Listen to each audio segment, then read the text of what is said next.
Good morning.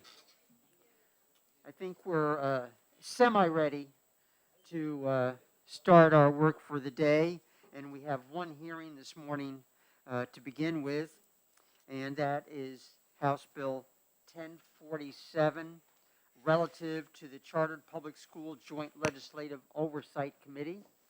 And the prime sponsor is Representative Tanner, and she is ready to go. I'm ready to go. So good morning, colleagues. For the record, I'm Representative Linda Tanner, Sullivan 9.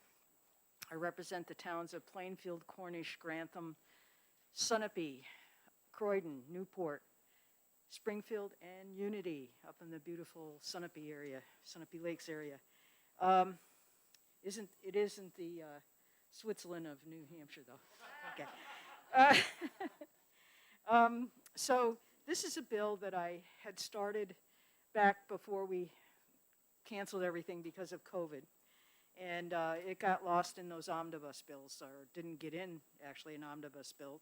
And it's also a little bit confusing because I think we also discussed before about how there was movement to get, every new session, there's a movement to go through the different committees,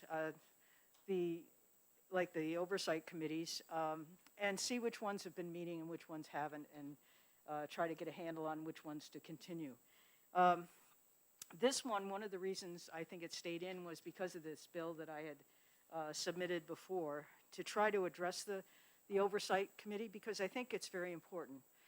Charter schools are going to play a role in our public school system, they offer an alternative, and I want to say right up front that I support types of charter schools. I think they're important for a lot of different reasons. But the charter, and I've passed out information. Charter schools started in 1996, and originally their mission was to provide a laboratory for innovative education. The original concept was, by the name of the fellow that devised this, his idea was for groups of teachers to set up contracts or charters with their local school boards to discover new approaches and ideas in the field of education, and then bring those back to see if they could be used in the general public education system. However, over the years, particularly in the last few years, charter schools have kind of taken a little bit of a turn. We still have some of those schools, charter schools, that are schools that are doing quite well, that are innovative. They're usually centered around a certain theme, and they do really well. And all charter schools are trying to do the best they can.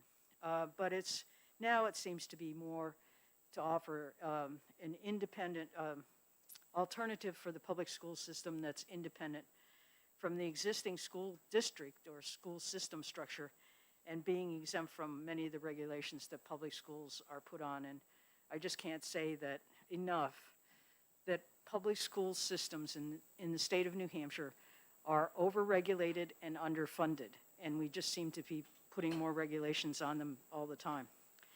So as part of the statute in your yellow books, or whatever color behind, you'll find that there's a legislative oversight committee for charter schools. And when I went back to look at the charter schools and do a little bit of review on them, I found out that this particular legislative oversight committee was very active in the beginning. And if you look at the second page, you'll see that there's a chart that shows how often the meetings were held. And even after they weren't being held, which is really kind of interesting, people were still putting in legislation to change the oversight committee.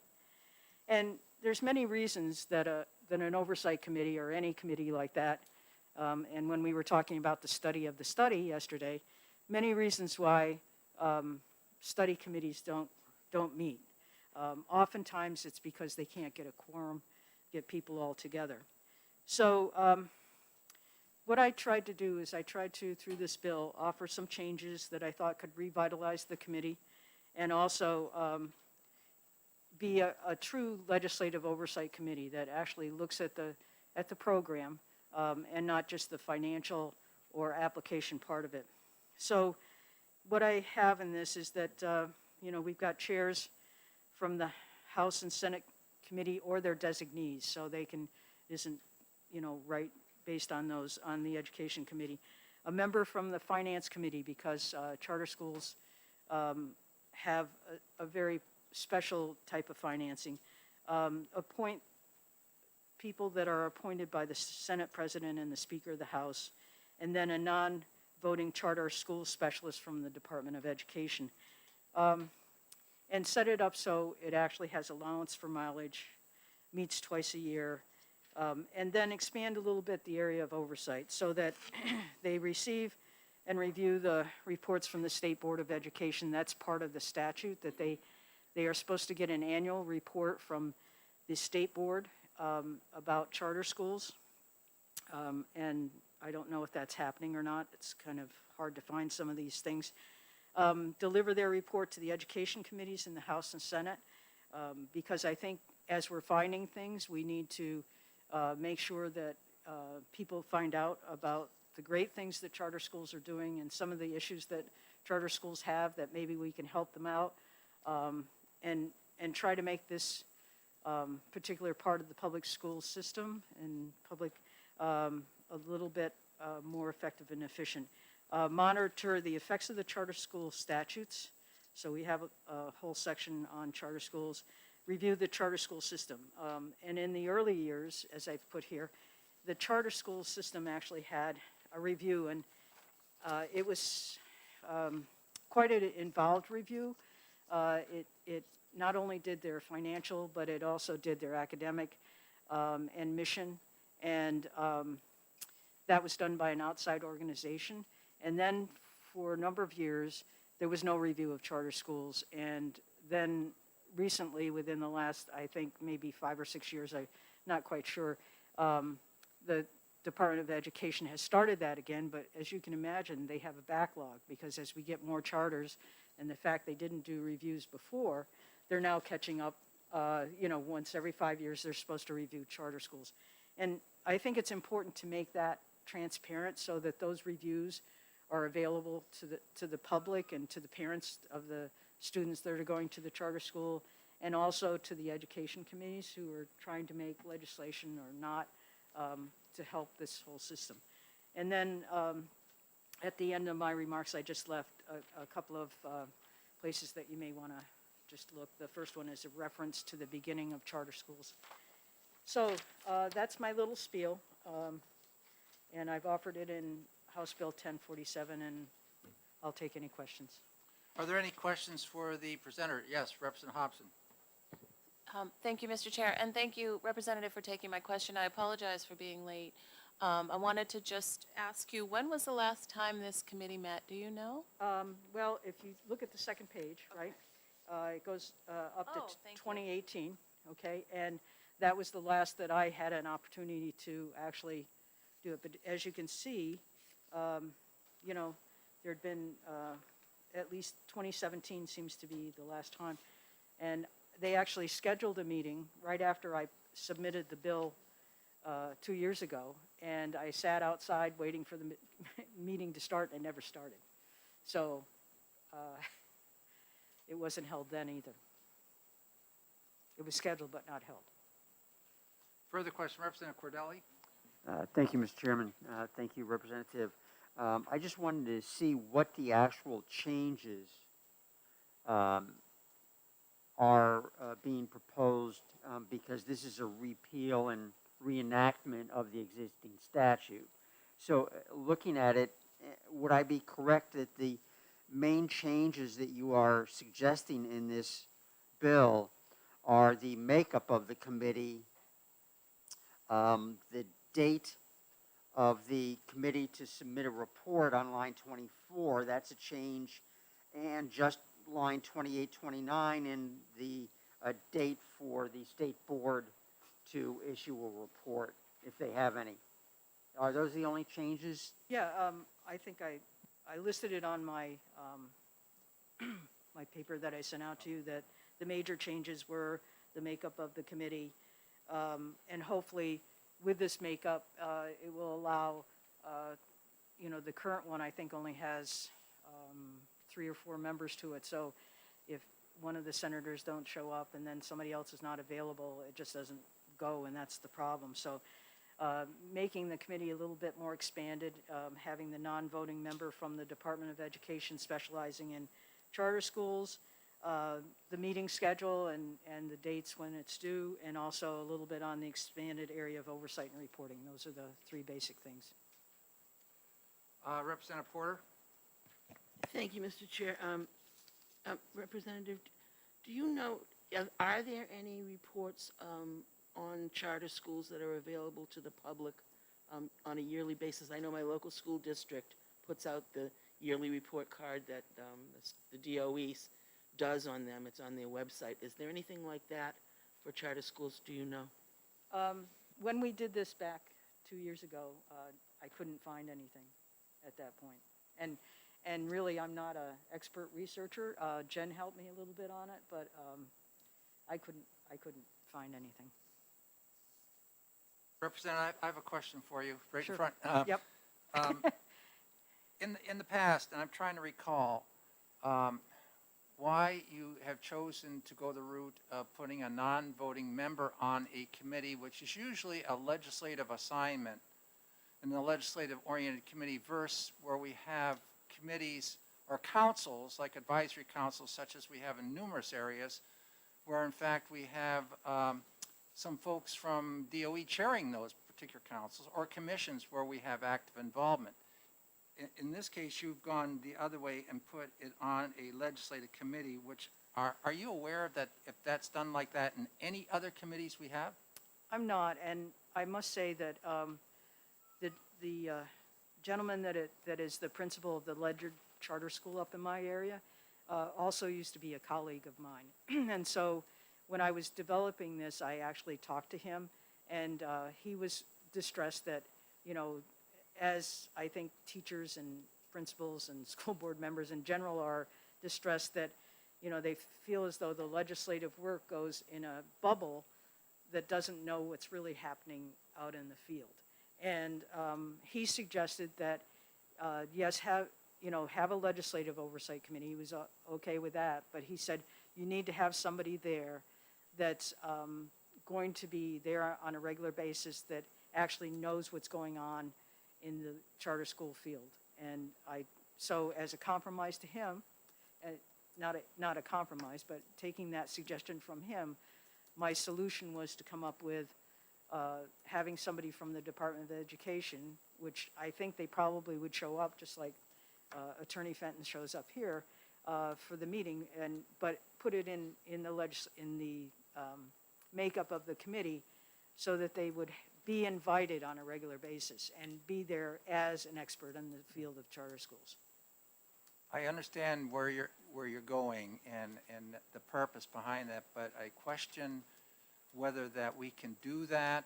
Every committee that I know of, and would you believe that every committee that I've been part of, we've always had either Dinah Fenton there, or we've had Jeff Beard there, or we've had Eric Fraworth there. All these directors always make sure when we ask to have that technical support available. So I'm just questioning whether this is something that you would think about changing if you can be assured by the department, which I've always been assured that somebody would be present to provide that advice. Certainly, Support. I would.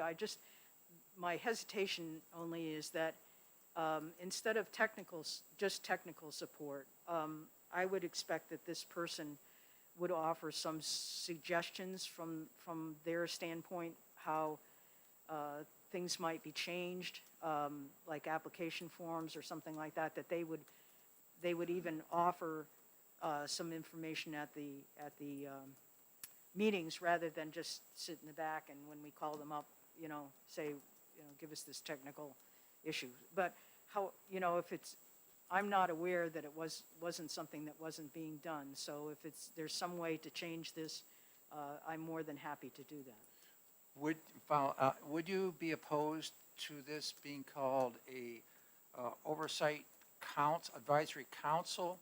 Whereas then we could have, for example, like Dave Waters and I have both chaired at times the advisory council for CTE. Now the chair of that committee is Jeff Beard, who happens to be the person from the DOE. I guess there's different ways of looking at this. Yeah, certainly, it's in the semantics of it, but the reason I called it a charter school oversight committee was that it's in statute now. And in order to, if we had a council, it would seem that you would have then two bodies doing the exact same thing or close enough that it would be quite a duplication, kind of like a study of a study. Thank you. You have a question, Representative Hobson? Okay, are there any further questions from the committee? Yes, Representative Moffett. Thank you, Mr. Chair. Thank you for taking my question. I'm looking at the existing statute, and I see that it calls for 3 senators and 3 reps. And would you believe, I'm not surprised that a meeting is not included 3 senators? Yes, they've really had quite a problem with that makeup, Yes, they do. so. Further comments or questions from the committee? Not seeing. Thank you very much. Thank you. Do we need any more cards?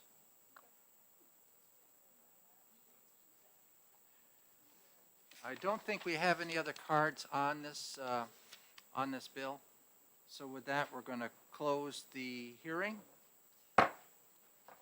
And that takes us into the business, other business of today, which is to look at execing. And we can continue on the execing on the 4 bills that we hadn't hit. Do you need a caucus or anything such as that? I do need a few minutes here to make sure that we get all the committee reports down to. Let's take a few minutes and do Let's that. take a few minutes. I'm just typing them up for you right now. Yeah, and so we need to get that to Lindsay. She has to have all this stuff out this morning. Yeah, I wanted to also confirm which ones we're doing. Are we also doing 1229, or do you have that? I have to look at it. That's the Representative Corrigan's study year plan. In on study. Did we make that motion, or did? I believe Representative Hobson did that. All right, so you've got 1229 then. All right, terrific. Thanks. Yeah. Richard, you got mine? I sent it yesterday before I went home.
Okay, we're about ready to move forward to doing some of the executing on these bills.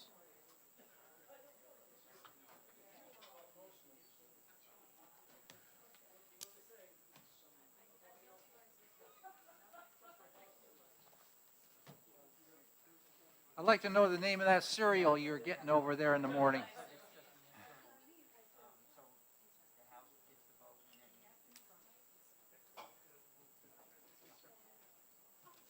Okay, for committee members, we have a list of bills which we want to go over, and so I'll share that with you right now, so you know where we're going, and the need for perhaps a break or two within that schedule for us, either to, talk to the individual caucuses for about 4 or 5 minutes, or to maybe amendments, but I think that'll be later. So the first bill which we'll be looking at, and then I'm going to go down the list, is 1564.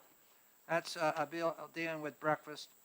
1626, a unique pupil identifier type bill. And then 1639, we are going to do at a later time. There's probably amending language which will be brought forward. We don't have that together at this point in time. 1198, we will be dealing with that. That's not on that initial list. It's what we came up with last night jointly to work towards getting these accomplished. 1212, HB 1212, we will be addressing that. 1241, 1428, 1588, 1336, we'll probably add on to that, but we're going to have a little break before it to discuss that. It'll be about 5 minutes.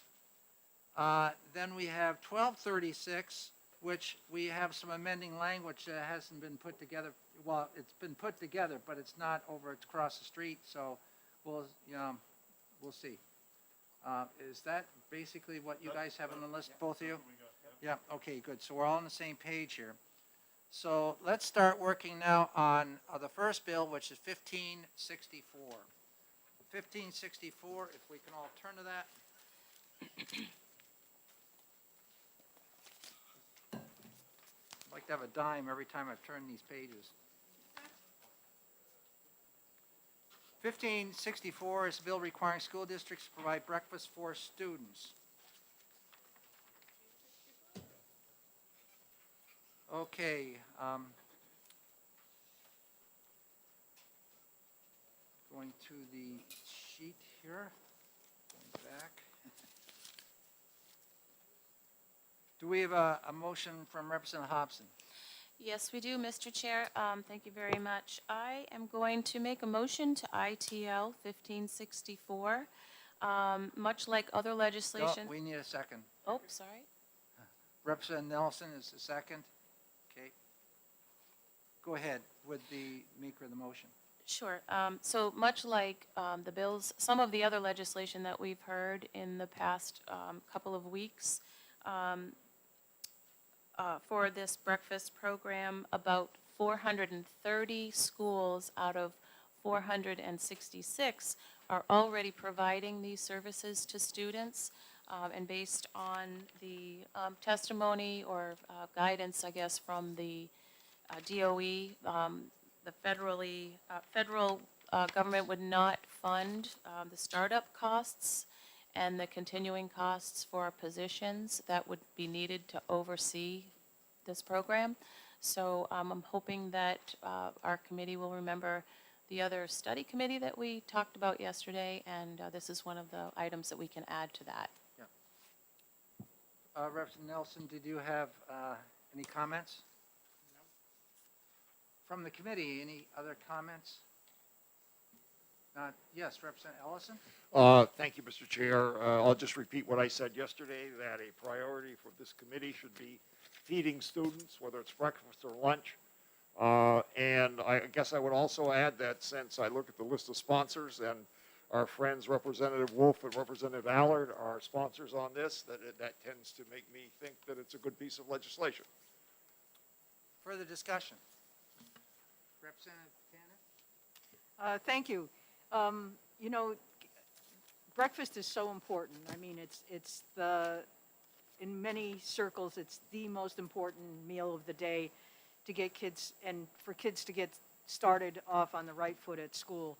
And there are ways to get breakfast. I know with Kearsarge, we had every student practically was bussed in or drove in, and sometimes the buses were late, and it was a problem with the breakfast program, but what they did was they had bags that kids that were coming in late or running late could just come to the cafeteria and pick up a bag that had, a power bar in it and some other things, just to get some food in them.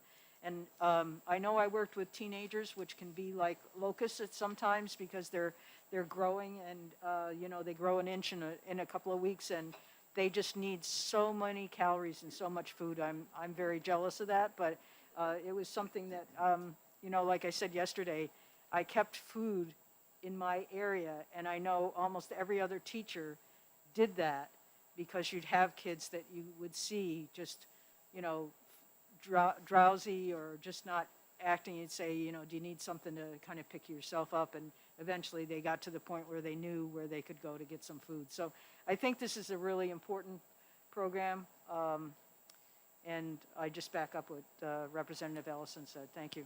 Thank you. Further discussion, Representative Woodcock, and then Representative Lakes, and then Representative Luna. Thank you, Chairman Lay. Good morning. I would like to follow up in the same line we spoke about again yesterday on the breakfast meals. I don't see this as a study committee. I don't see this wrapping. This is pretty clear. Feed the youngsters breakfast. They're already on the nutritional program. The school's off the lunch. It's the most important meal of the day to start the day for kids when they get there. It's almost inexcusable that we have the opportunity to provide a meal that we know from all of our data, all of our research, that the brain needs to, get going. And this is it. These kids are growing, and we're not doing ourselves any academic success. We're helping by not giving this opportunity to start the day with something in their stomachs. I know very few of us around this table would allow our children to start the day when they were in school without breakfast. Why should we do the same thing with those that can't afford it? Thank you. Representative, Representative Lakes? As so often, I say it's a 28A violation, and if we want to do, yes, there's some things, but the problem is their estimate, they said as much as $23,000 per school in startup costs not covered.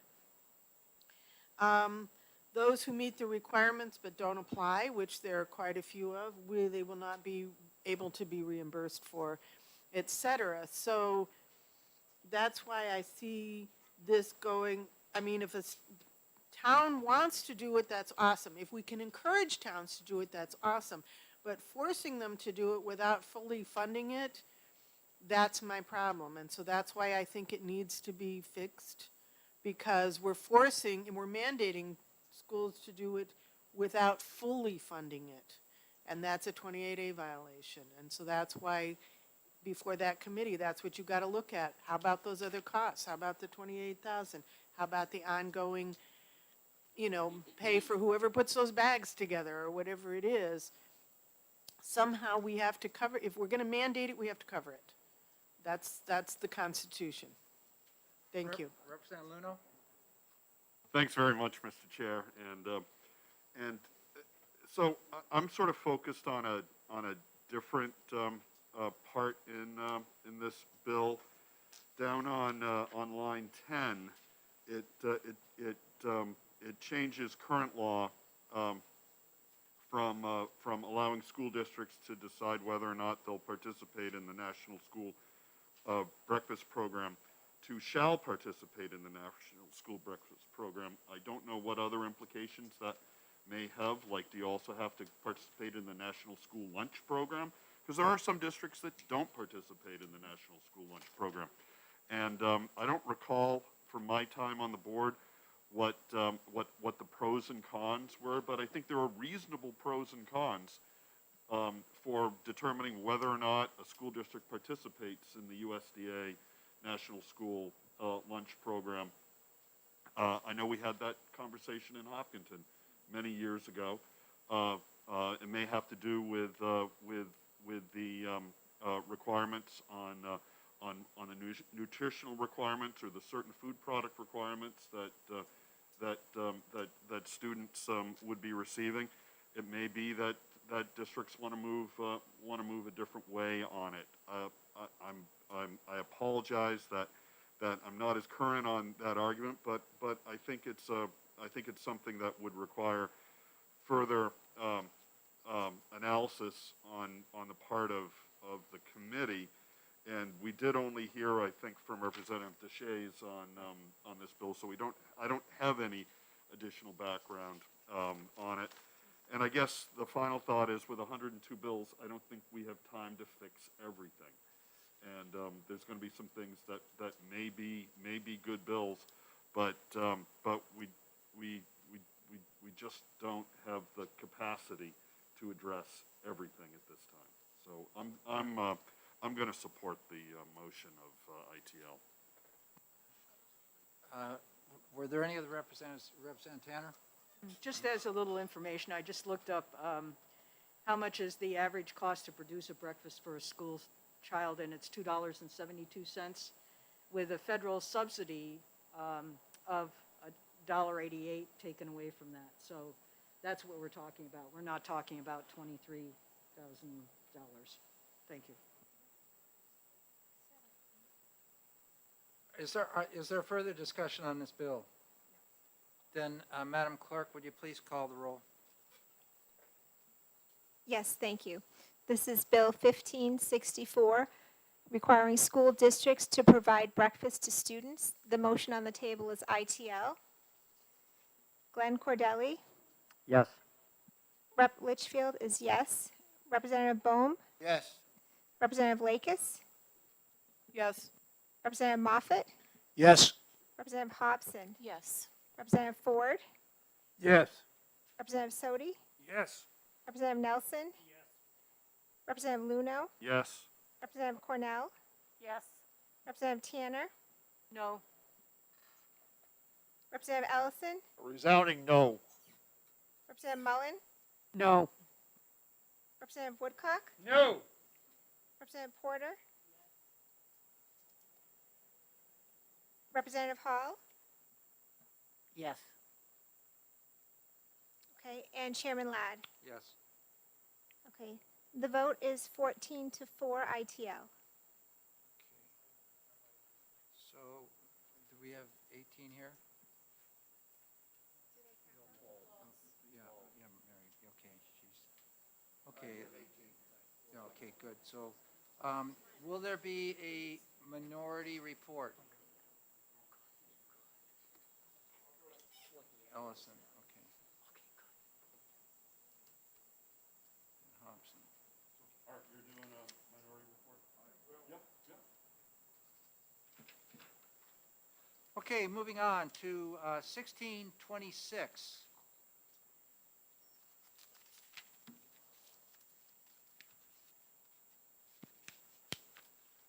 Relative to the unique pupil identification system. Representative Cordelli. Thank you, Mr. Chair. I would like to move ought to pass on 1626. Is there a second? Okay, thank you. So we have a motion made by Representative Cordelli and second by Representative Tanner. Representative Cordelli? Thank you, Mr. Chairman. Basically, this was a result of discussions with the Department of Education, and is current practice provided by the department, and it was felt that statutes should be brought up to date with what is actually going on, as this information is required in chartered public schools and by the scholarship organization to do their work. So statutes should reflect reality and what is required of these organizations. Representative Tanner, do you have further? Yes, Comments? I agree with Representative Cordelli in that it's a needed tool to gather data and also to make sure that we're meeting the appropriate statutes by having this information. Thank you. Thank you. Is there further discussion? Not seeing any hands. Thank you. Madam Clerk, please call the roll. This is regarding House Bill 1626, relative to the unique pupil identification system. The motion is ought to pass. Representative Cordelli? Yes. Representative Litchfield is yes. Representative Bohm? Yes. Representative Lakis? Yes. Representative Moffett? Yes. Representative Hobson? Yes. Representative Ford? Representative Sodi? Yes. Representative Nelson? Representative Luno? Yes. Representative Cornell? Yes. Representative Tanner? Yes. Representative Ellison? Representative Mullen? Yes. Representative Woodcock? Representative Porter? Representative Hall? Yes. And Chairman Ladd. Yes. So ought to pass 18-0. Representative Mullen, my daughter is an audiologist, and if you need some help later on for being tested or assessed on your hearing, how do you know I'm talking about you? I certainly appreciate your generosity, Mr. Chair, and to my colleague to the left, I would simply say, if the shoe fits. You keep them in order, please. Is that consent okay on this one? Any objections? Not seeing any, thank you. So we'll place 1626 on the consent agenda. The next bill that we had tentatively on that list, and the reason why we're not doing it today, that's 1672, misuse of EFA funds. We have a number of bills left on EFAs, and they kind of all intertwine with each other, and we're going to put them all together so we can have that discussion at a later date. Okay, so those bills are intertwined there. So we'll now go on to the next bill, which we have on the docket, which is 1198. 1198.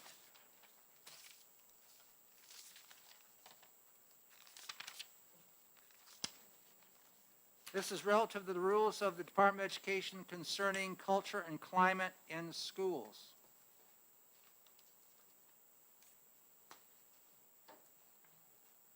Do we have a motion for this? Representative Cordelli? I will move ITL. Is there a second? Representative Cornell, thank you. Representative Cordelli? Thank you.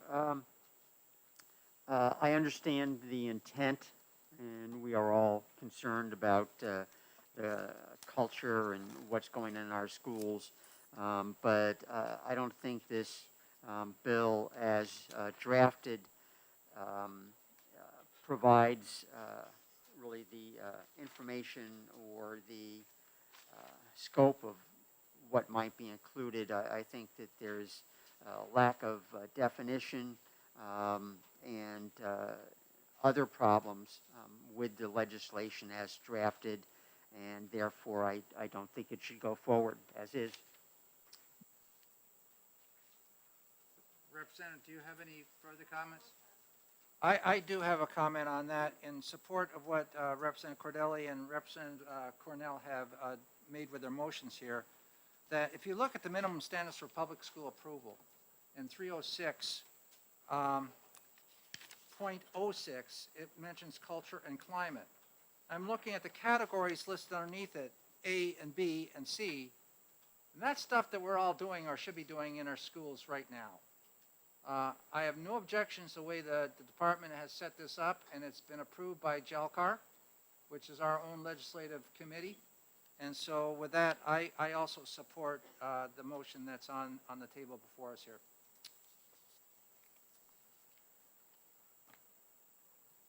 Any further discussion? Yes, Representative Tanner. Yes, I think it's important to also realize that we've had quite a study in a governor's council that has really reported on culture in the school and made some very strong recommendations that in their 2018 report. So I think that covers a lot of the issues that people were bringing up. Thank you. Yeah, and that was a commission study which was widely participated in, and we've had, Perry Plummer involved with that, which even was Homeland Security and Safety, so a lot to it.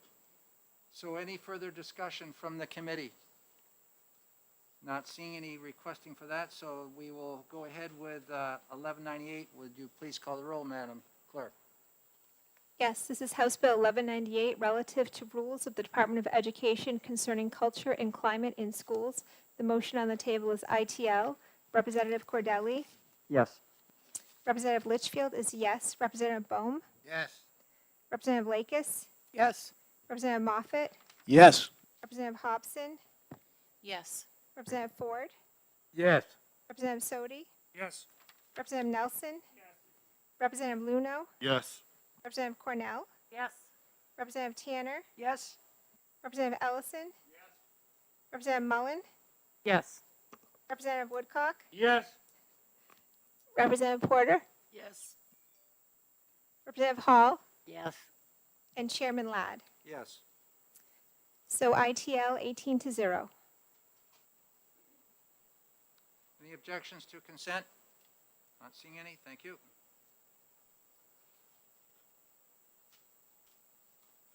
Okay, the next bill which we have before us is 1212, relative to charges for charter public school transportation.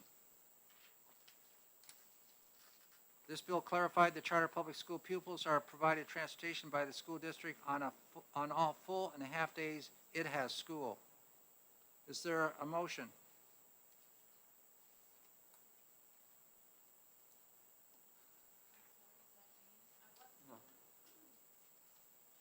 Whoever. Yeah, it's, Open game.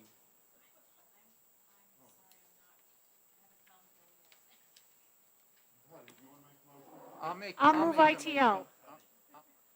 Okay, and I'll second it. ITL. ITL.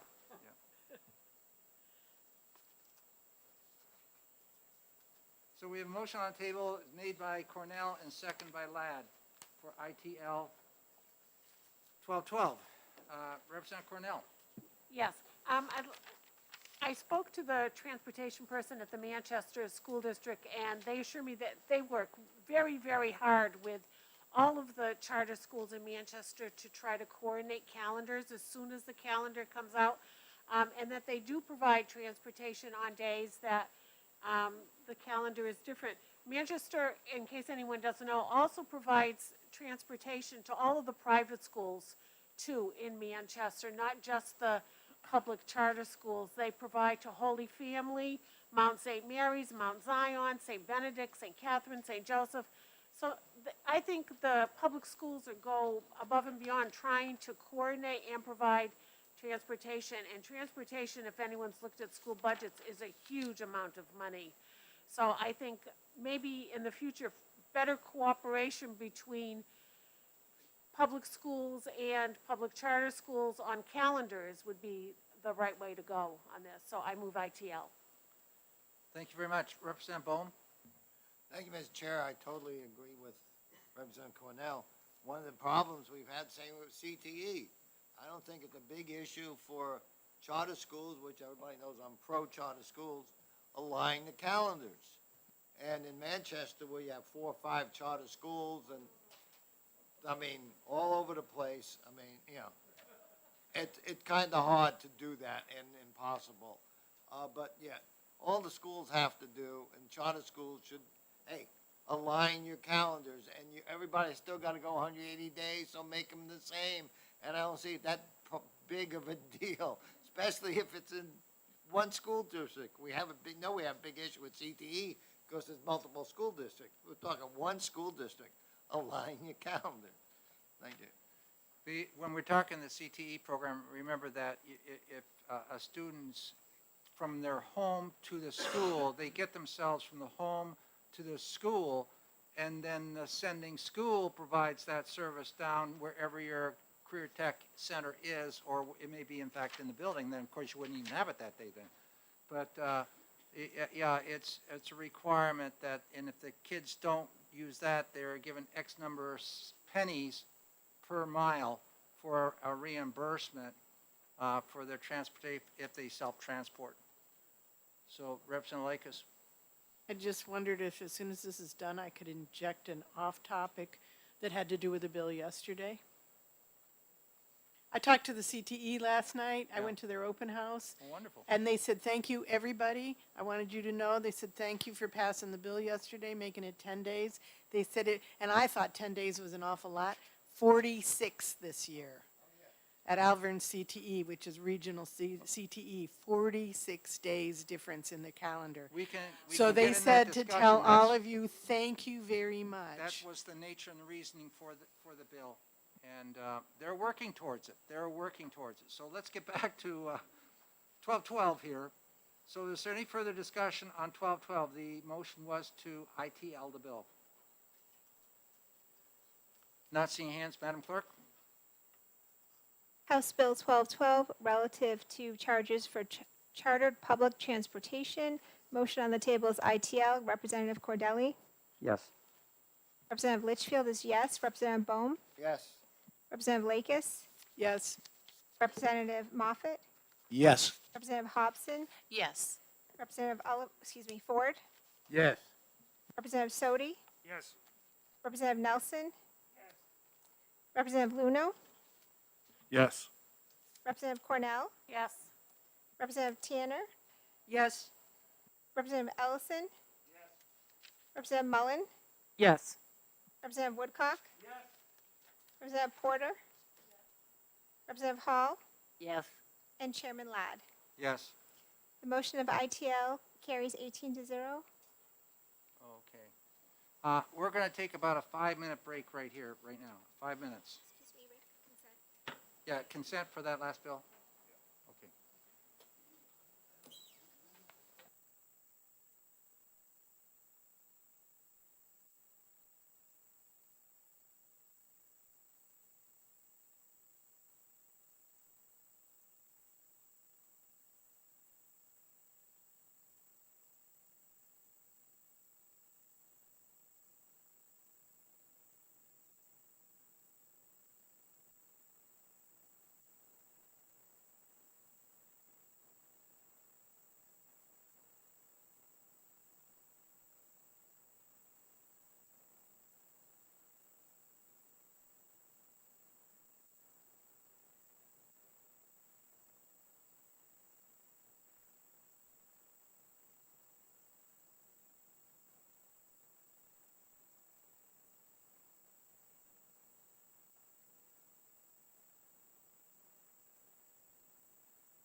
Let's take 15 minutes. All right, 15 minutes. Make it 20 minutes.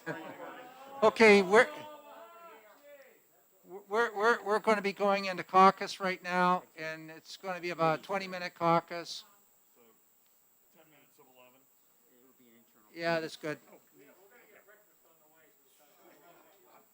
That's right. Go take care of that voice of yours, too. Get some hot coffee. No coffee, no caffeine. Yeah.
Are we still live, Mr. Chair, during this caucus?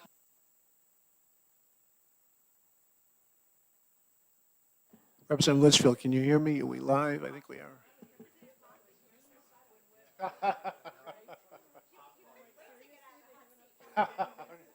Was it hot? I thought it was warm.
Okay, folks, we're going ahead. We have three more bills which we're going to be execing this morning. HB 1428, relative to the provision of special education services by charter public schools. Representative Bohm, is there a motion?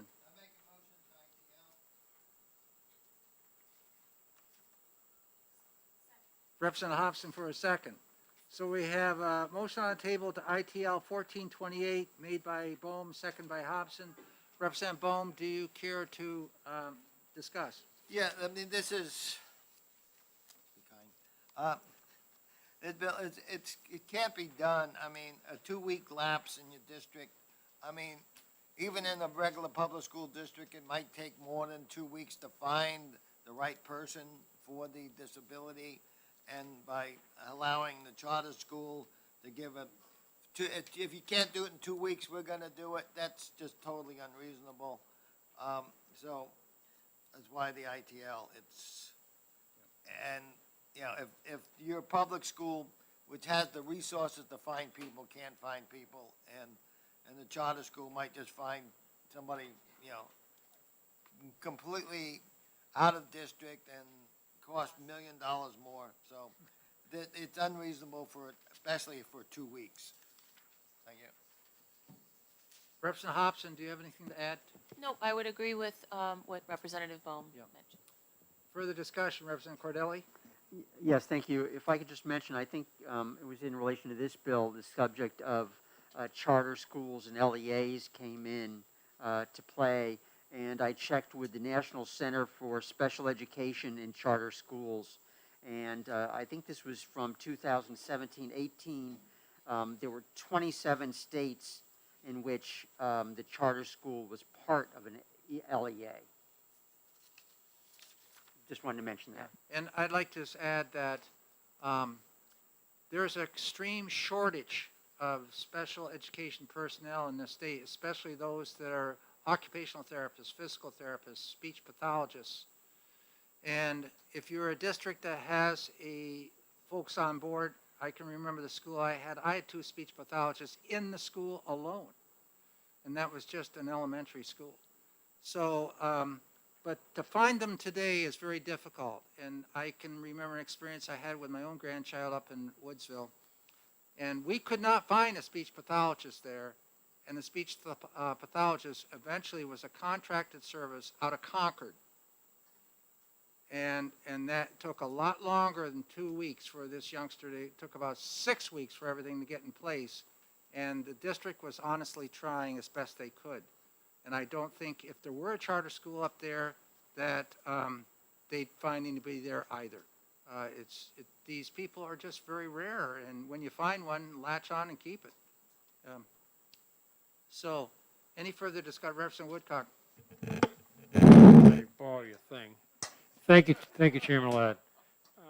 I think the other part I find concerning about this, besides as Representative Bowen said, the 2 weeks is impossible in public school. I find that it's unfortunate that a particular school in a district is set aside as they get all the special dispensation when it comes to special needs of the higher district. If one school in the district, if we can't find that specialist, that's happening within the whole district and not just the one public charter school in our district. And I find that relatively discriminatory and unfair as well. Thank you. That's a ricochet effect, and it's very legitimate. Representative Porter. Just another aside on the topic, Mr. Chair and committee members. I was fortunate to be the chair of the New Hampshire Commission on Deafness and Hearing Loss for a while. And that's another area where there's a lot of shortages of people to deal with children who are deaf or hard of hearing. And we actually asked to have put in the budget funding for a loan forgiveness program for people who would take up this kind of profession in New Hampshire. And one of the issues that we have with these people, these kinds of professions here, is that our pay scale is low. So a lot of the people that would come here are going to other states around because they get more money for doing that service. So it's all all intertwined.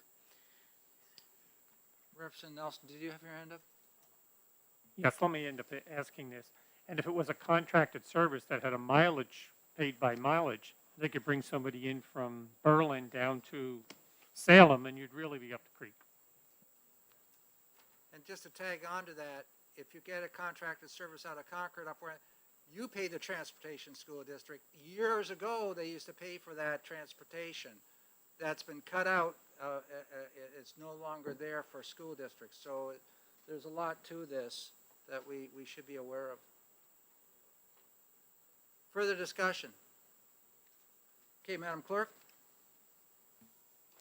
Thank you. This is House Bill 1428, relative to the provision of special education services by chartered public schools.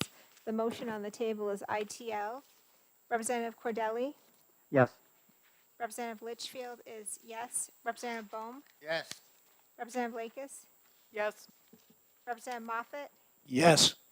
Representative Hobson? Yes. Representative Ford? Yes. Representative Sodi? Yes. Representative Nelson? Representative Luno? Yes. Representative Cornell? Yes. Representative Tanner? Yes. Representative Ellison? Representative Mullen? Yes. Representative Woodcock?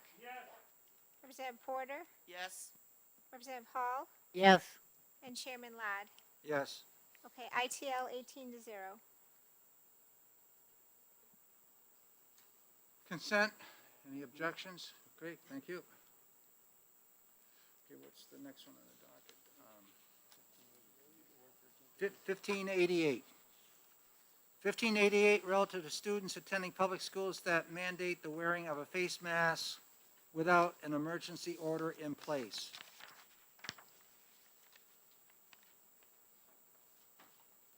I'll make the motion. I call on Chairman Ladd for a motion. I'll make a motion to ITL on the bill. Second? Representative Moffett seconds. Would there be any discussion from the maker of the motion? Nope. From the second of the motion? Negative. Any further discussion amongst the committee? I guess we're ready for a vote. Okay, I'll talk more slowly more slowly but not more loudly, while the clerk prepares the sheets necessary for doing her job, which she has been doing so effectively. Representative Hobson. Yeah, just to belabor the point, I was just wondering, what are you going to have for lunch today, Rep. Cordelli?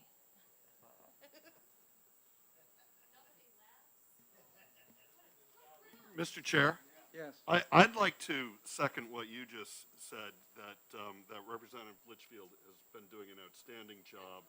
And I think the way she's announcing the bill and calling for the vote has just been tremendous. And the growth in this capacity is just, I just want to put that on the table. Well, Does anybody else have anything else to add while we're? I agree with Representative Luno. The elocution has been marvelous from that. she was a high draft choice.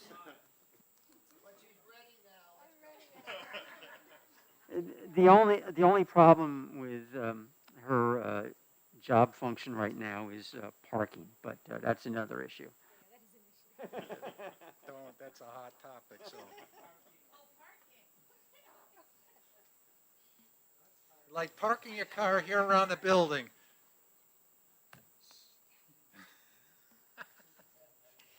House Bill 1588, relative to students attending public schools that mandate the wearing of face masks without an emergency order in place. The motion on the table is ITL. Representative Cordelli?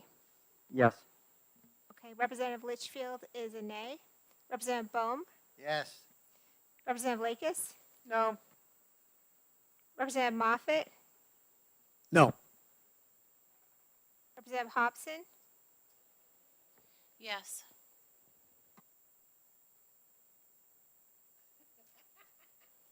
Okay, Representative Ford? Yes. Representative, okay. Representative Sodi? No. Representative Nelson? Representative Luno, Yes. Representative Cornell, Yes. Representative Tanner, Yes. Representative Ellison, Representative Mullen, Yes. Representative Woodcock, Representative Porter, Yes. Representative Hall, Yes. Mr. Chair, I'm sorry, point of order. I misspoke on my vote on this particular measure. Yeah, you seconded it. and you Yes, I went the did. opposite way. Yes, I did. And I misspoke. That's the first time I've ever done that. And I would ask if I could change my vote. Yes, you may do so. And you're now jacked down to major rather than lieutenant colonel.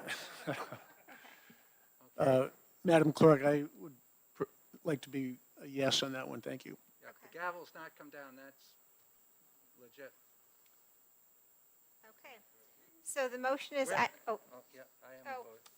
I'm a yes also. I just marked you yes. Oh, Okay. just mark me down. I'm as yes. sorry That's about good. that, yes. So the motion ITL carries 15-3.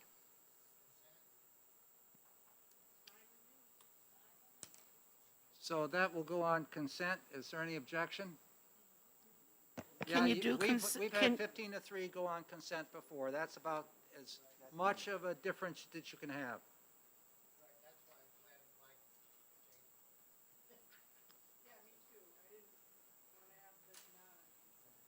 Okay, so that's on consent. We will go to the next bill, which is 1336. By the way, does anybody know what happened in 1588? That's the last bill we did.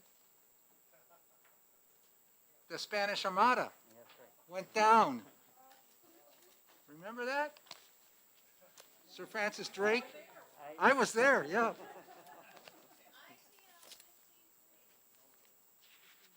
Yes. Yeah, yeah.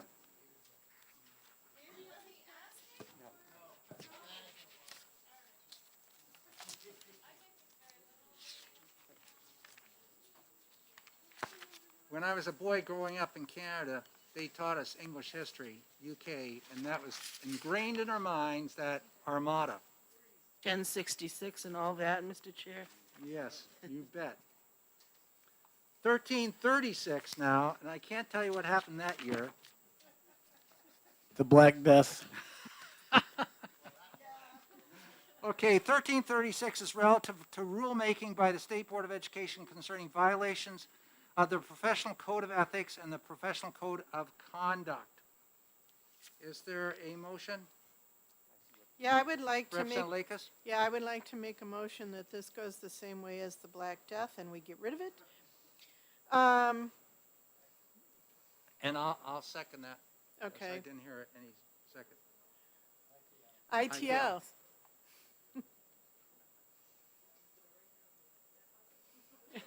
Black Death, that's the motion, the Black Death, no. You ready for me to speak, Mr. Yes, go ahead. Okay. We've been in communication with the DOE, and they have asked us not to put this in law because it makes it harder for changes to be made, and there are some changes that they're working on right now. And if we codify this, then it will, be that much longer before they can make the changes. So that's why. Thank you. Okay, and I made the second, and I'd like to go into this a little bit. There are several issues with the bill beside what is, it was the way it was written. I initially put this together, and Representative Lakis took it. It addresses both the Code of Ethics and the Code of Conduct. The Code of Ethics is aspirational, and it's not the conduct. It's not what you're doing. It's not the action. And this bill, if we were to act on it, we'd have to rechange that title of the bill, so it's not Code of Ethics, it's the Code of Conduct, which we're addressing. But more importantly to me, I think there's another process in which we can address some of the issues dealing with this, rather than having to place certain aspects of the code into statutory language.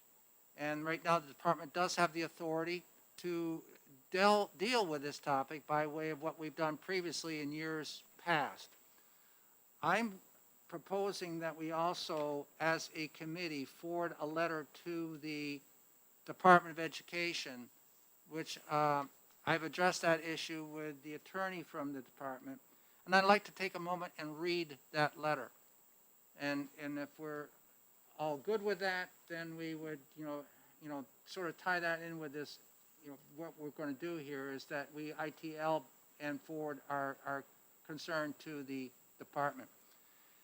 It goes off, Dear Commissioner Edelblum, following the submission and hearing of HB 1336 regarding the New Hampshire Code of Ethics and the Code of Conduct for Educational Professionals, I've been asked on behalf of the Education Committee to forward an additional option that may assist the department and state board when dealing with matters of professional educator conduct. HB 1336 incorrectly referenced both the Code of Ethics and the Code of Conduct. The committee recognizes that the Code of Ethics is aspirational in meaning, while the Code of Conduct is directly associated with professional educator action.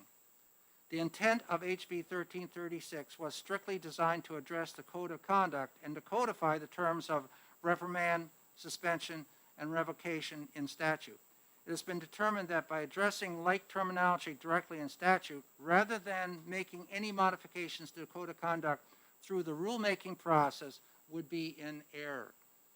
Therefore, rather than amending the Code of Conduct through legislation, the committee opines, some of that legal talk, and our lawyer's not here, that modification to the code can best be accomplished through the rulemaking process. In addition to the three categories of action that may be administered for infractions of the Code of Conduct, the Education Committee requests that the New Hampshire Board of Education consider an option prior to administering reprimand, suspension, or revocation as an outcome. In relettering the three options previously noted, the 1, 2, and 3 I just mentioned, the committee recommends that rulemaking process include a fourth category that would precede reprimand, suspension, or revocation. The first option would then state a confidential letter of concern, which shall mean a non-disciplinary, non-public letter issued to the employee. And then we go up into the, and then followed by reprimand, suspension, and revocation as currently in the Code of Conduct. Thank you for considering the committee's request, and please do not hesitate to contact me if further information is necessary. That's the letter which I'd ask for support from the committee to forward if we go through with the ITL as proposed.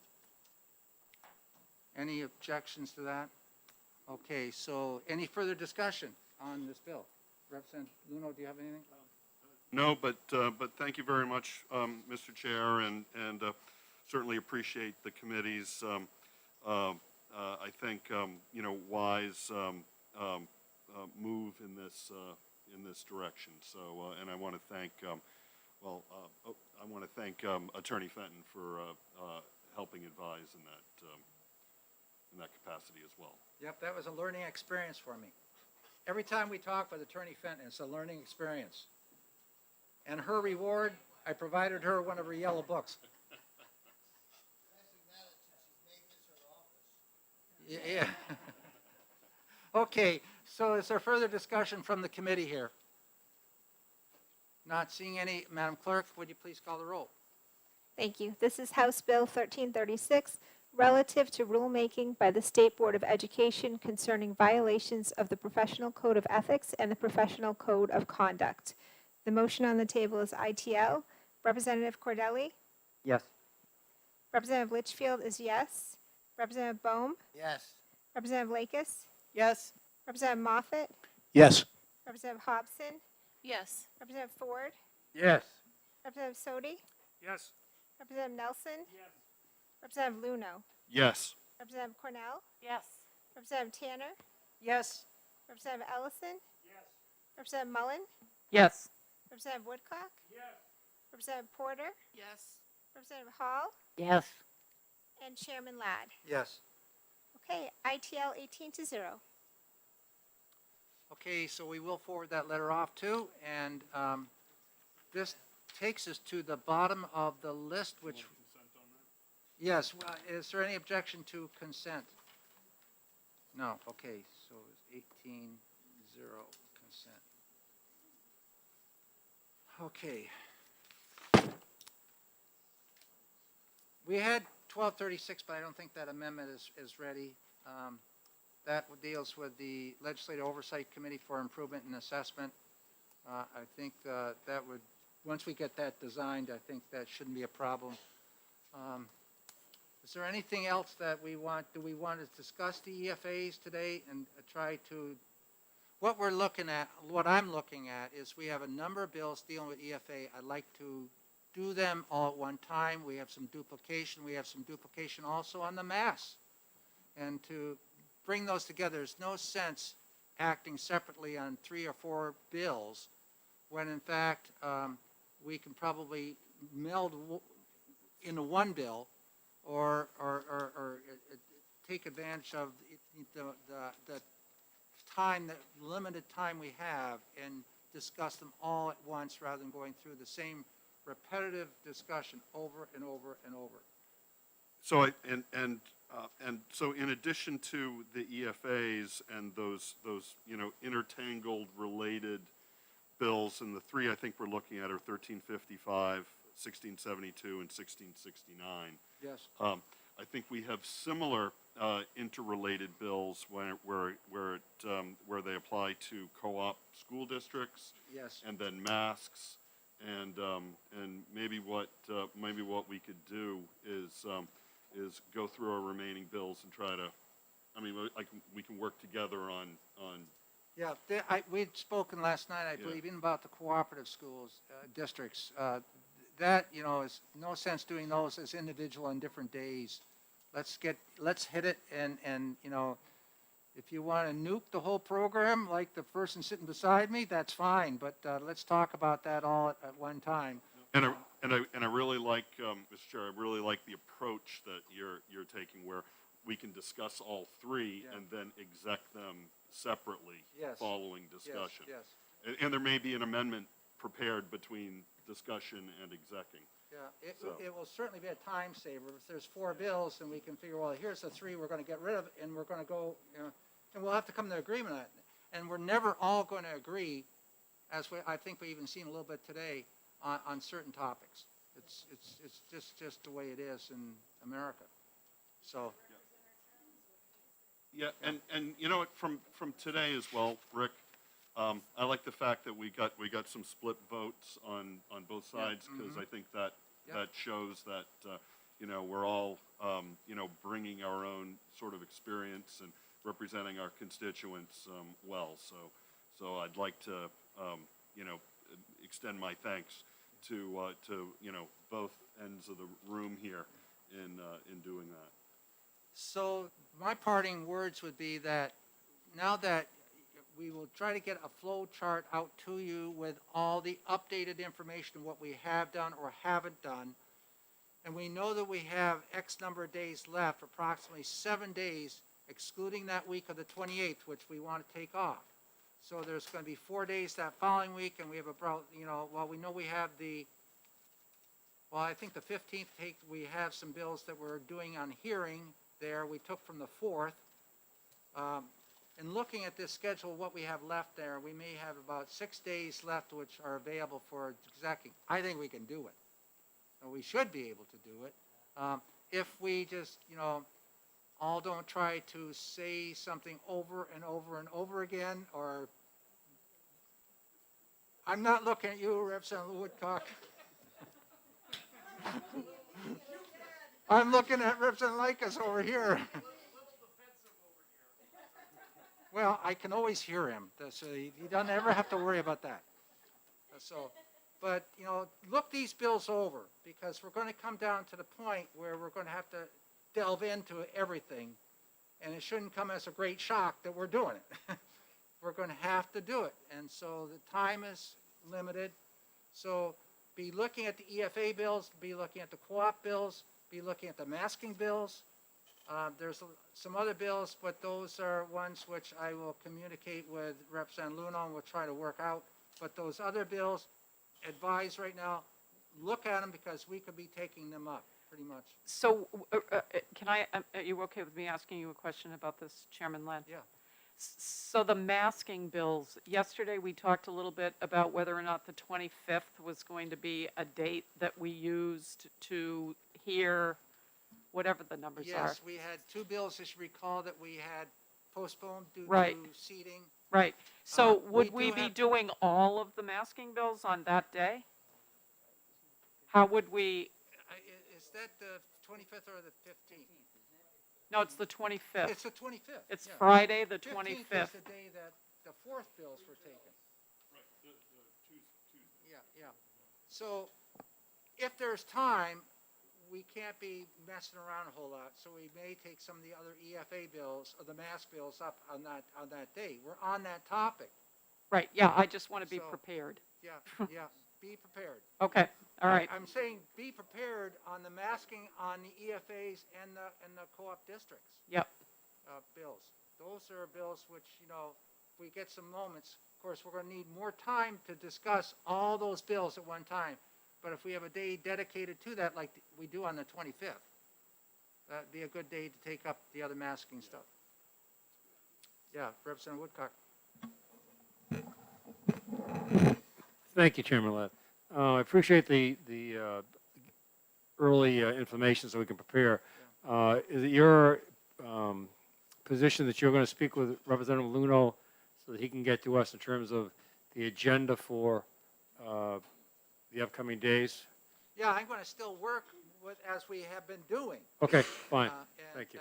But, a lot of that hasn't been filtered out yet. Okay, sir. thank you, It's the thank order you. in which we do things. Thank you. Yeah. Coming up for next week, we've got, it's Tuesday and then two session days.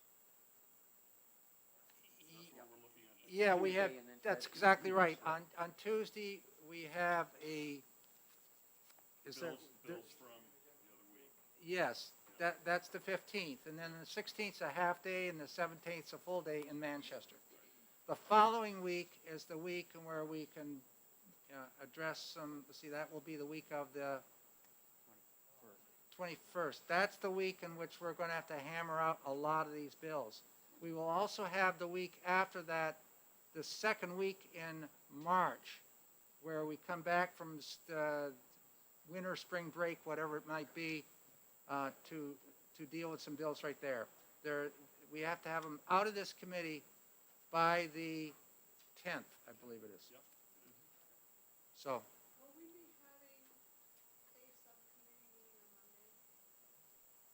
there's none scheduled this Monday. None.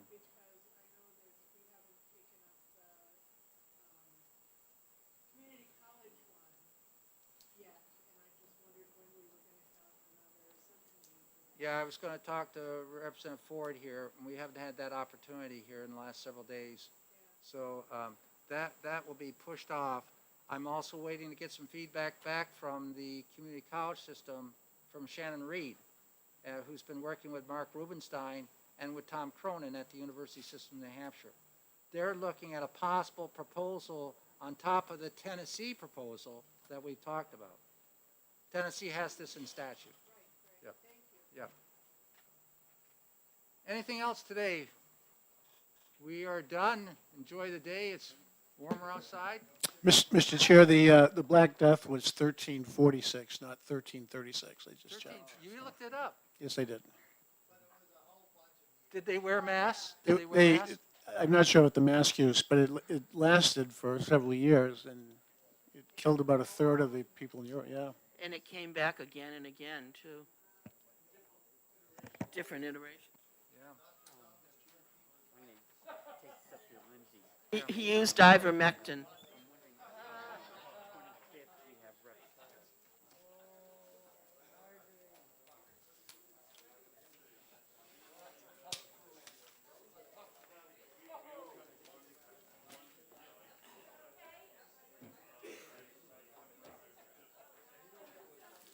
Yeah, that's the thing.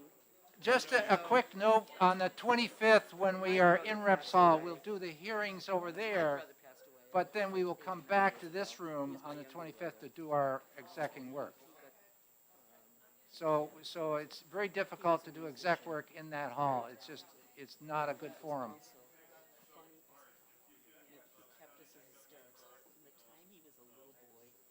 Used to do imitations of Jonathan Winters at 5. He was fantastic. But anyway, he and I just were always funny. He always had a quick line, a funny thing, and I don't get to do anymore. It's like I just miss it. I know. Even though he died in 2013, I think. Oh. Yeah, yeah. So it was many years ago. And it's Three siblings. yeah, it's The just first one was the hardest. Oh yeah, my God, I yeah. can't believe it.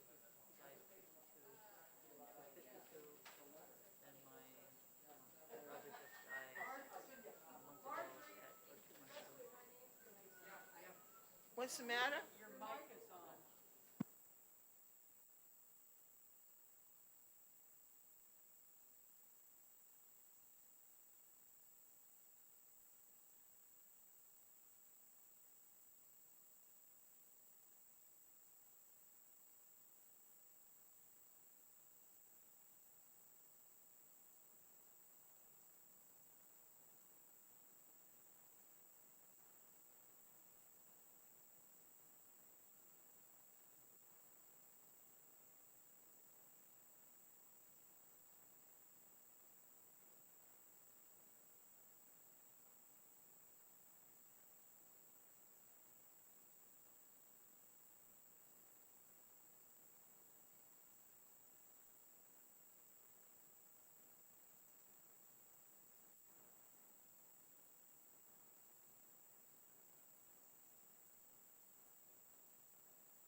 Yeah.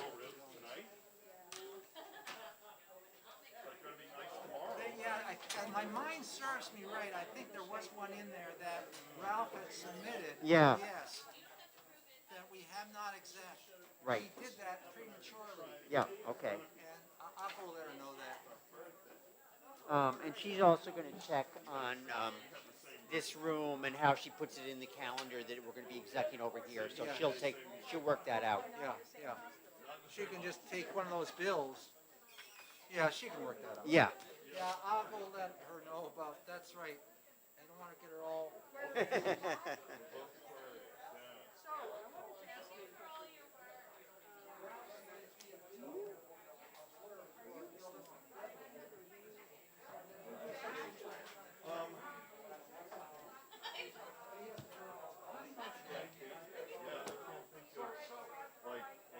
You know, yeah, hitting and fielding and right-handed. I mean, you all did work.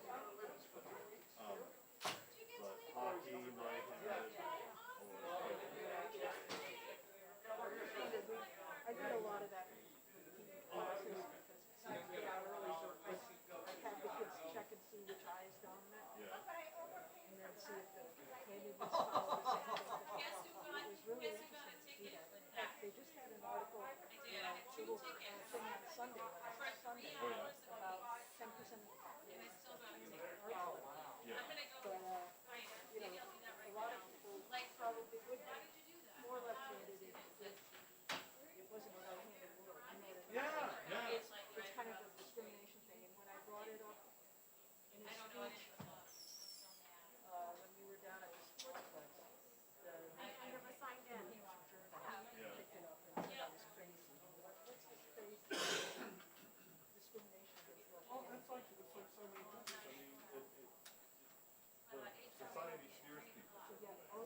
Testing.